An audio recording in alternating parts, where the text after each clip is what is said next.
আসসালামু আলাইকুম। শুভ দুপুর। আজকে আবার নিয়ে আসলাম টক দই দিয়ে ইলিশ মাছ রান্না। আমি সব মশলা দিয়ে সাথে টক দই দিয়ে ভালো করে মেখে নিয়েছি ইলিশ মাছগুলোকে। ইলিশ মাছগুলোকে ভালো করে মেখে নেওয়ার পরে আমি 5 মিনিট ঢাকনা দিয়ে ঢেকে রেখে দিব। তারপর আমি রান্না করব। একটি পাতিলে আমি তেল সাথে পেঁয়াজ কুচি দিয়ে মশলাগুলো ঢেলে দিয়েছি।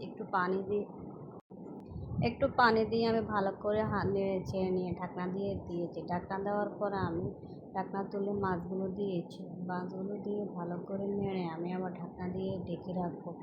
তার আগে আমি একটু পানি দিয়ে দিব।